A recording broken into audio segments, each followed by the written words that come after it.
धर्म प्रेमी बंधुओं, आप सभी को जय जिनेंद्र। मेरे इस चैनल में आपका स्वागत है। मेरे इस चैनल में जैन धर्म के ग्रंथ ज्ञान अर्णव का स्वाध्याय चल रहा है। स्वाध्याय आरंभ करने से पहले मंगलाचरण करते हैं। ओंकारं बिंदु संयुक्तं नित्यं ध्यायन्ति योगिने कामदं मोक्षदं चैव ओंकाराय नमो नमः। अविरल शब्द घन हुगा प्रक्षालति सकल भूतल मल कलंका मुनि विरूपार्षित तीर्था सरस्वती अर्तो नो दुरितान अज्ञान तिमिर अंधानाम ज्ञान अंजन शलाकया चक्षुमे उन्मिलितं येन तस्मै श्री गुरुवे नमः। परम गुरुवे नमः। परम्पराचार्य श्री गुरुवे नमः।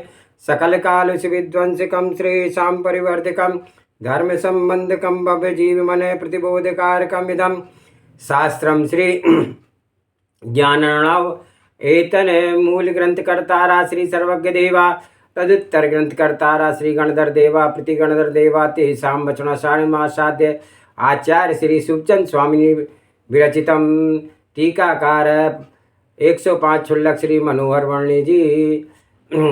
सर्वे श्रोता सावधानतः श्रवन्तु। मंगलम भगवान वीरो मंगलम गौतममणि मंगलम कुंद कुंदाद्योति जैन धर्मोस्तु मंगलम। श्लोक नंबर 20। अयं जागृति मोक्षाय वेत्ति विद्यां ब्रह्म त्यजेत् अदत्ते यजत्ते समाराज्यम स्वतत्वाभिमुखी कृते।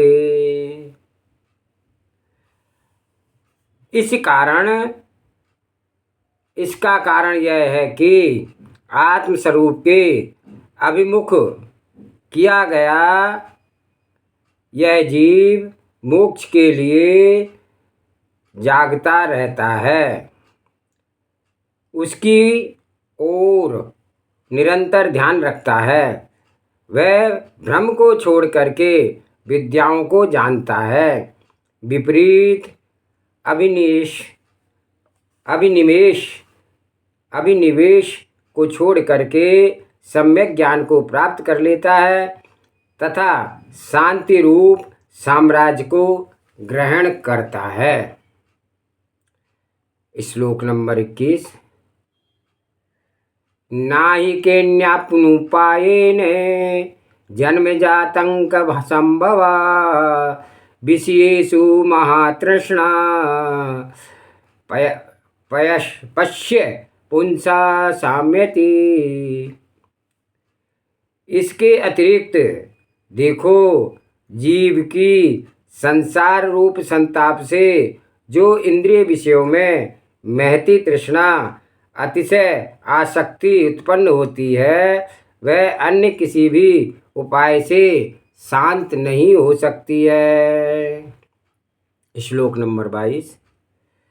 तस्य प्रशांतै पूज्यै प्रतिकार प्रदर्शित जगत जंतुपकाराय तस्मिन्नस्यावधीरणा। उक्त तृष्णा को शांत करने के लिए संसारी जीवों के उपकारार्थ पूज्य पुरुषों ने जिनेंद्र एवं गणधर आदि ने प्रतिकार बतलाया है, तो उसके विषय में इस जीव के अनादर बुद्धि रहती है। 23वां श्लोक। अनुद्वेगेनस्तथा सताप्यस्य रूपं स्वरूपं वन्दे मोक्षयो कीर्तिते येन निर्वेद पदवी माधिरोहित। जब भी वे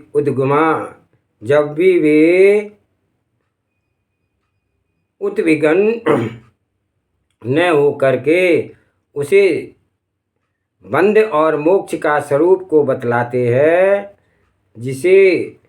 जिसके आश्रय से यह वैराग रूप पदवी पर आरूढ़ होता है, अर्थात संसार शरीर एवं भोगों से विरक्त होता है। 24वां कहते हैं निरूपस्य च कोप्य उच्च उच्च उपदेशस्य दीयते येनाद्यत्ते परां शुद्धिं तथा त्यजते दुर्मतिम। यह देख करके उसके लिए वह कोई उत्तम उपदेश दिया जाता है कि उसके द्वारा वह उत्कृष्ट शुद्धि को ग्रहण करता है और दुर्बुद्धि को छोड़ देता है। अब इन श्लोकों को 105 क्षुल्लक जी वर्णी जी व्याख्या करते हुए कहते हैं सत्याय की अभिमुखता के जागरण। जब यह आत्मा सत्य के अभिमुख होता है तब यह समता के साम्राज्य पर अधिकार पा लेता है और उस समय यह जीव मोक्ष के लिए जागृत होता है। जब तक मुक्ति अवस्था में होने वाले आनंद का किसी भी अंश में अनुभव नहीं होता, उसकी वानगी नहीं मालूम पड़ती, तब तक उस मुक्ति के लिए कोई उद्यम कैसे कर सकता है। किसी व्यापारी को कोई सौदा खरीदना है तो उसकी वानगी देख करके उसका निर्णय कर लेता है कि हाँ, इस सौदे को ग्रहण करूँगा। इस प्रकार मुक्त अवस्था में क्या आनंद होता है, उसका अनुभव उसकी जाति का पता पड़े तो मुक्ति पाने का कुछ उद्यम करें। भले ही मुक्ति में अनंत आनंद है, लेकिन उस जाति का आनंद सम्यक दृष्टि को हो जाता है तो वह मुक्ति के लिए अपनी एक धुन बनाया करता है। ज्ञानी के प्रभुता के निर्णय की अनुभूति। जैसे कोई गरीब आदमी किसी प्रसिद्ध मिठाई की दुकान से आधी छटाकी मिठाई लेकर के खाए और कोई धनी सेठ उसी मिठाई को उसी दुकान से आधा सेर लेकर के खाए तो स्वाद तो यद्यपि दोनों को एक सा मिला, पर एक ने छटाक खाया और एक ने छक्कर खाया।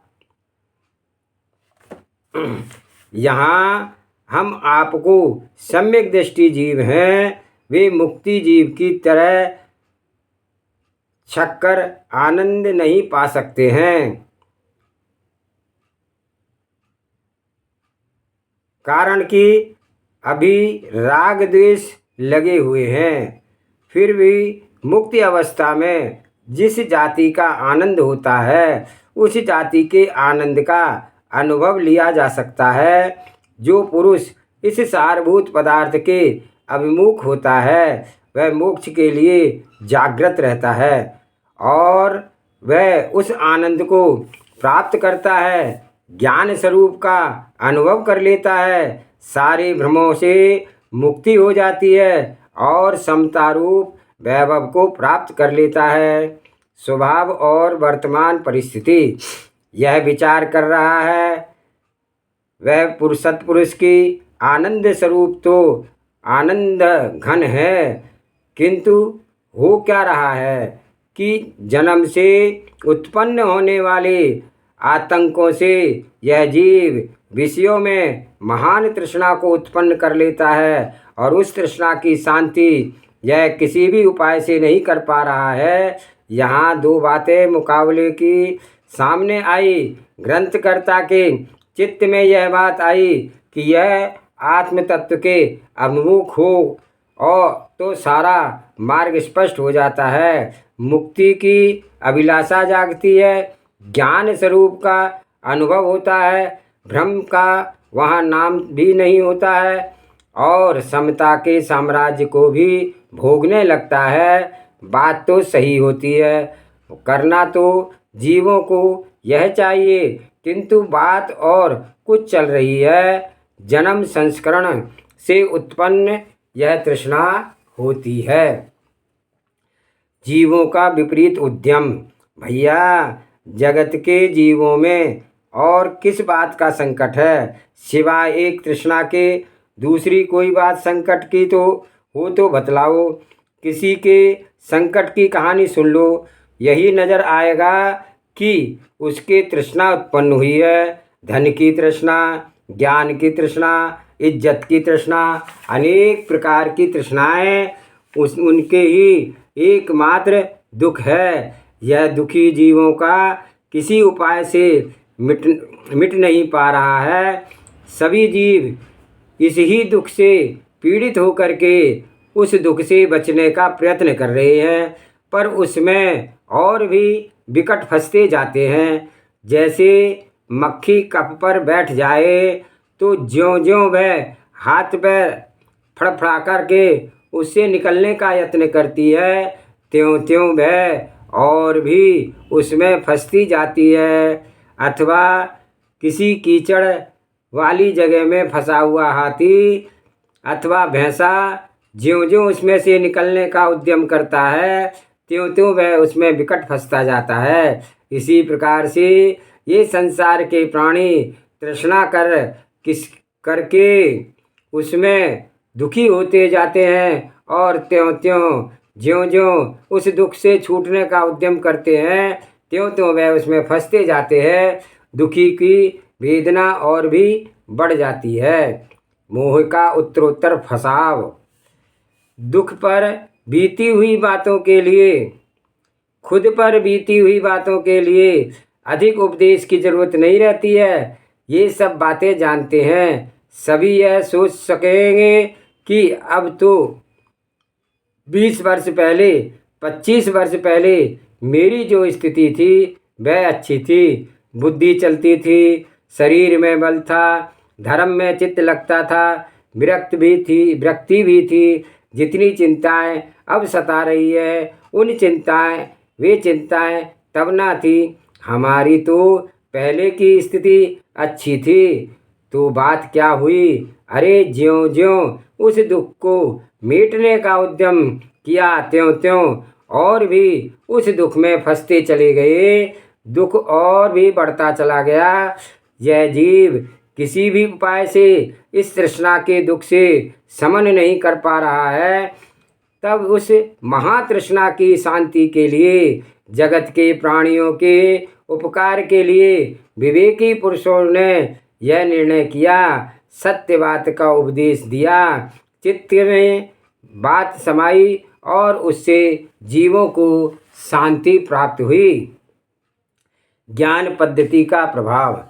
जैसे लोग कहा करते हैं कि भैंस बड़ी की अकल, ऐसे ही समझ लो कि यह परिश्रम बड़ा की ज्ञान। अपने दुख की शांति के लिए सांसारिक बल का प्रयोग करके हम आप बहुत बड़ी मेहनत किया करते हैं, पर उस मेहनत से शांति का कारण नहीं बन पाता है। और ज्ञान बना तो वह ज्ञान शांति का कारण बनता है। ज्ञान पद्धति का ही तो महत्व है। किसी प्रकार की वेदना हो, इष्ट का वियोग हो, अरे जो गुजर गया वह तो गुजर गया, कितना ही उद्यम करें वह लौटकर नहीं आता है। लेकिन उससे मोह अब भी ऐसा रखा रहे है, तभी तो वेदना उत्पन्न हो रही है।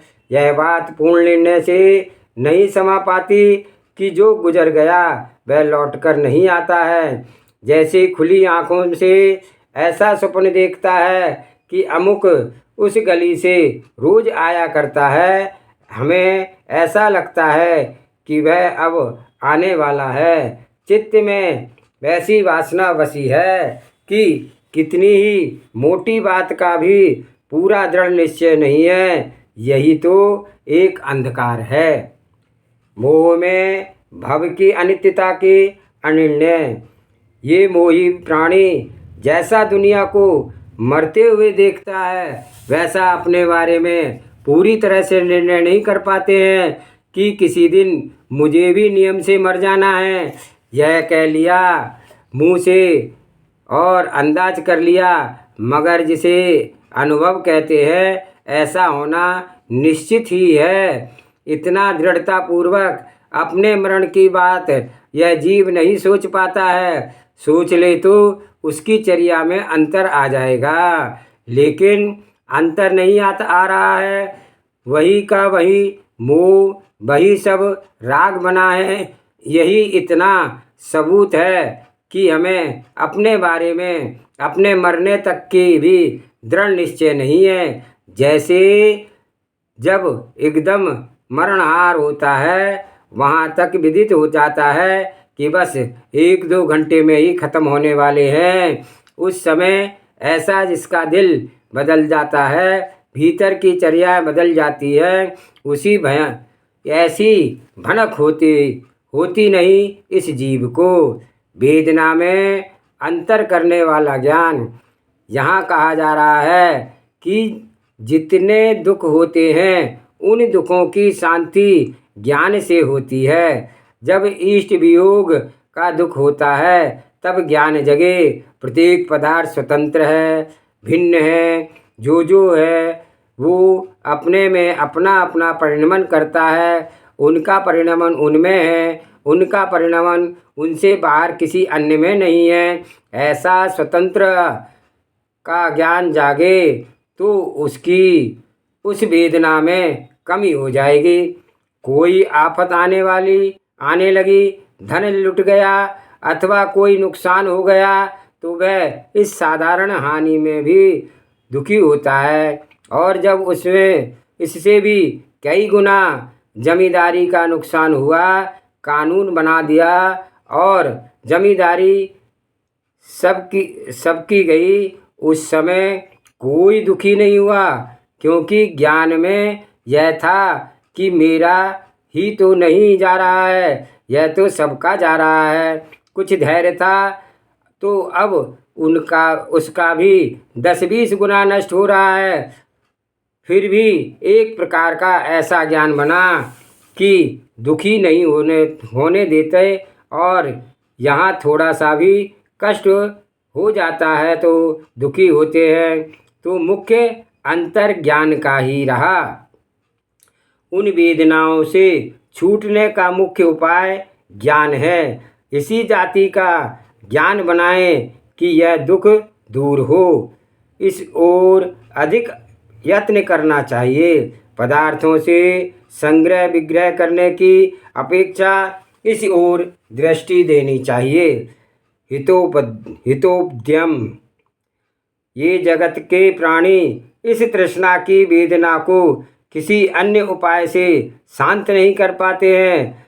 इन वेदनाओं की शांति का उपाय केवल एक ज्ञान है। इसका उपयोग सही बातों में समा जाए तो सारा क्लेश दूर हो जाए। ऐसी ग्रंथकर्ता अपने चित्त में विचार कर रही है। देखिए, यह भी एक धर्म ध्यान है, इसमें भी शुभोपकार है, साथ साथ चल रहा है।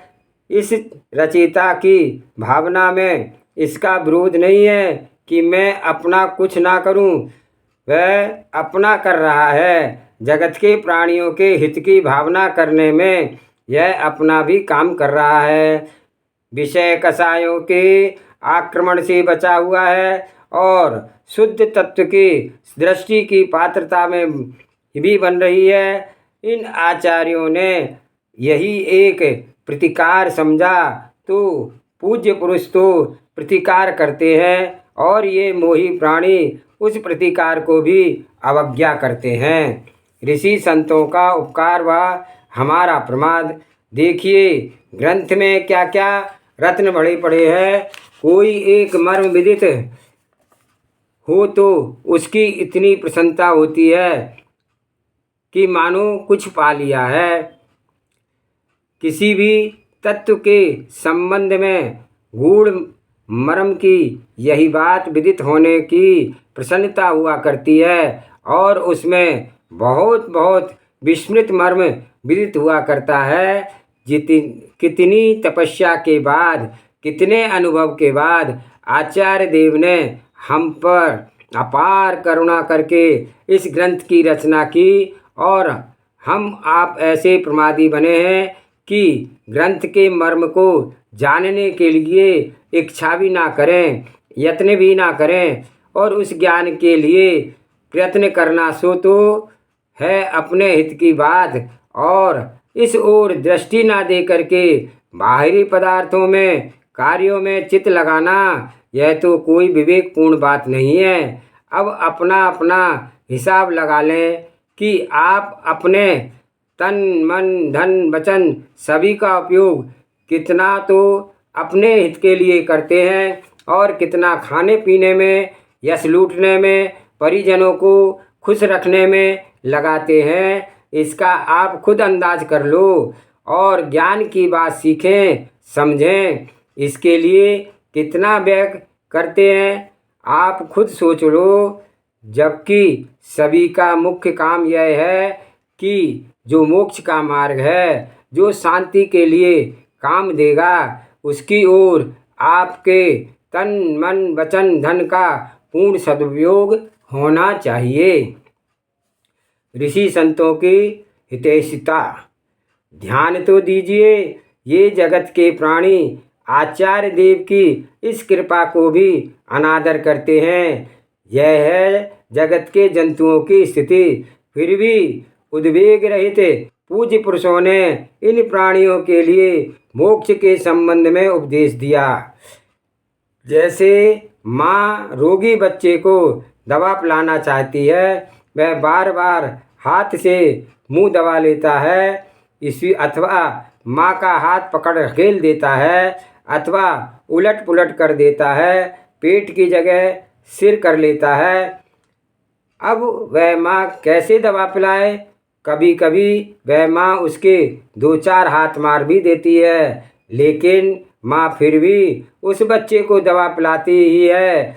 ऐसे ही ये आचार्य देव माँ की तरह कितने कृपालु हैं। ये उपदेश देते हैं, लेकिन लोग इनका अनादर करते हैं और इनकी आस्था नहीं रखते हैं। फिर भी ये आचार्यजन अपने कर्तव्य से नहीं चूकते हैं और बराबर अपना कर्तव्य निभाया करते हैं।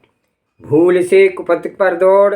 आचार्य देव ने इन सब श्रमों का प्रयोजन इतना ही है कि ये इस जगत के प्राणी विपरीत और ज्ञान को बनावें। ये प्राणी विरक्ति और ज्ञान को बनावें। विरक्ति ना बनी, विरक्ति ना बनाई, रागी के रागी ही बने रहे तो उससे कुछ पूरा नहीं पड़ने वाला। अपनी अपनी बात विचारो, अच्छा करते जाइए, खूब राग चित्त भर। अंत में राग के फल में आखिर मिलेगा क्या? शांति तो मिलती नहीं है। जिन पदार्थों का राग किया जा रहा है वे पदार्थ भी रहेंगे नहीं और सदा मेरे अनुकूल भी रहें, यह बात भी नहीं बन सकती है। राग में किस ओर के से लाभ लूट लिया जाए, कुछ बात तो मालूम पड़े, या यूँ ही जिसको जैसा देखा वह उसी तरफ को दौड़ने लगा। भूल की बहलता पर एक दृष्टांत। एक कौवा उड़ रहा था तो एक बच्चे ने कह दिया, देख तेरा कान कौवा ले गया। लो, वह रोता है और कौवे के पीछे भागता है, दौड़ने लगता है। भला आदमी कहते हैं, अरे क्या चिल्लाता है, क्यों भागा जा रहा है? अरे अरे मत बोलो, मेरा कान कौवा ले गया। अरे कहाँ ले गया? लगे तो है कान। अरे मुझे तो ताऊ जी ने कहा था। अरे ठहर, अपने कान टटोल करके देख ले, न मिले अगर तुम कान तो कहना। ज्यों ही रुक करके उसने अपने दोनों कान टटोले तो कान कहीं भी ना गए थे, तो उसे कान मिल गए। तो निर्णय हो गया, ओहो मेरे कान तो कौवा नहीं ले गया। भूल की बहलता। ऐसे ही ये जगत के जीव, यह विषय लोलुपी विषयों का, पुरुषों का समूह अज्ञानी पुरुषों के द्वारा बहका दिया गया है। अरे तेरा सुख अमुक पर पदार्थ में ऐसे है, चेतन परिग्रह में अथवा अचेतन परिग्रह में तेरा सुख है। तो इन जीवों ने सुख की आशा से आरंभ परिग्रह की ओर दौड़ लगाना शुरू कर दिया। दौड़ लगा रहे हैं। ज्ञानी संत समझाते हैं, अरे तुम कहाँ दौड़े जा रहे हो? अरे मत बोलो, हमारा सुख घर में है, धन वैभव में है, मैं अपना सुख प्राप्त करने जा रहा हूँ। आचार्य समझाते हैं, अरे नहीं, सुख घर में, अरे नहीं, सुख घर में, वहाँ सुख नहीं, कहाँ है? कैसे नहीं है सुख? देखो, हमारे फलाने रिश्तेदार ने और लोगों ने, इन पड़ोसियों ने प्रैक्टिकल करके समझाया कि सुख इनमें है। अरे ठहर भाई, क्षणिक विश्राम तो कर, अपने आप की ओर दृष्टि तो दे, पहले अपने आप को टटोल। तो यही सुख स्वरूप क्या है? तू क्या है?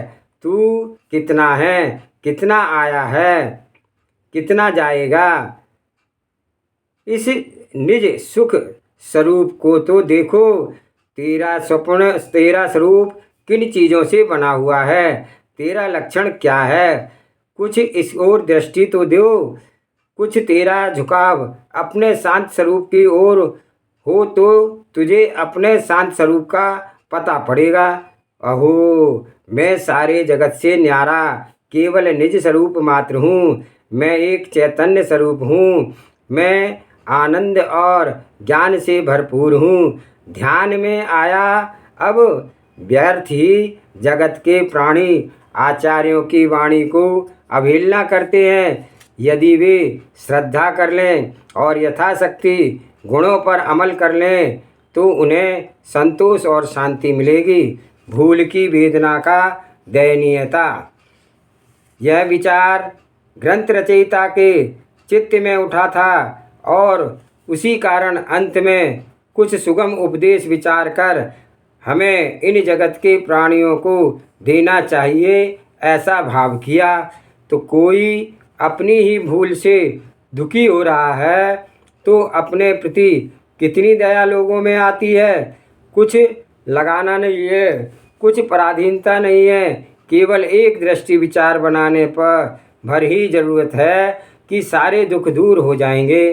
तो उस जगत के सब प्राणी भी भूल से दुखी हो रहे हैं। जैसे बंदर किसी घड़े में रखे हुए लड्डू उठाने के लिए दोनों हाथ घड़े में डालता है, तृष्णावश दोनों मुट्ठियों में लड्डू भर लेता है, तो वह अब दोनों हाथ तो निकलते नहीं हैं। वह समझता है कि मेरे दोनों हाथ घड़े ने पकड़ लिया है और सो वह उस घड़े को लिए हुए इधर उधर लुढ़कता रहता है। यों ही ये जगत के प्राणी